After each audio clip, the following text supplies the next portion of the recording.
Yo mga idol, kumusta? Mandirigma Sports TV nga pala.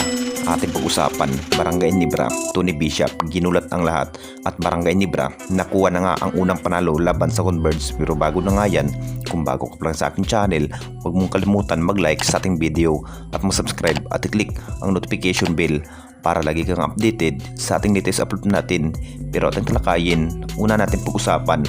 So nakakatapos lang sa laban ng Barangay Nibra kontra ang koponan ng Converge PBXR mga idol. Opening quarter pa lang, mainit nga ang outside shooting ng Converge. Pero nakahabol pa rin ang Barangay Nibra dahil kay Tony Bishop at si Stan. Nag-init na nga ito ang dalawang big man, si Stan at Tony Bishop mga idol sa unang laban. Dito na nga sa second quarter na parang dinuro nga ang kalamangan ng score ng Converge. Magandang kombinasyon nga ng team ng Barangay Nibra kahit si Tony Bishop ang import bilang pansamantala kay Justin Brownlee. Maganda nga ang kanyang pinikitang performance ni Tony Bishop. Nakapagtala na nga ito ng 34 big points at 12 rebound at 3 assists at pati na rin si Stan mga idol. Nakapagtala na nga ito ng 25 big points at 16 rebound at 5 assists. Ginulat nga ang lahat sa pinikitang unang laban ng bagong import ng Barangay Nibra na si Tony Bishop, na parang nakita nga ang ating best import ni si Justin Brownlee mga idol kay Tony Bishop. Sobrang nakakagulat nga ang ginawang laban. Iyakan na nga ang coach ng Converge mga idol na si Alden Ayo.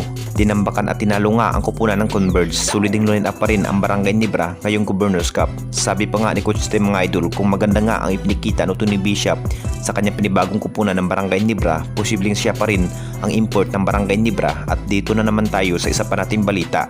Barangay Nibra, nakuha na nga ang unang panalo laban sa Converge. Ito nga ang kupunan ng Barangay Nibra. Alam naman nating lahat mga idol, mas lalo pang nai-improve nga ang kupunan ni Coach Tim mga idol kahit hindi nga gaano nakapag-score ang isa pang bagong player na si Maverick Hamisi sa kanyang unang laban.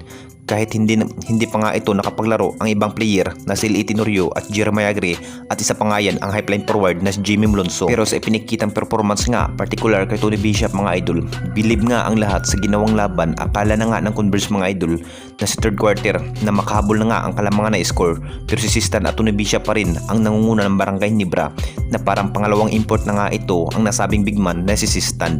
Ito na nga ang kinahihintay ng lahat, na sabik na nga na makita ang ating crowd favorite team na Barangay Nibra kahit wala pang Justin Brownlee dahil sa doping test issue. Nagtapos na nga ang final score mga idol sa 100-86. Nakuha na nga ang unang panalo ng ating crowd favorite team na Barangay Nibra.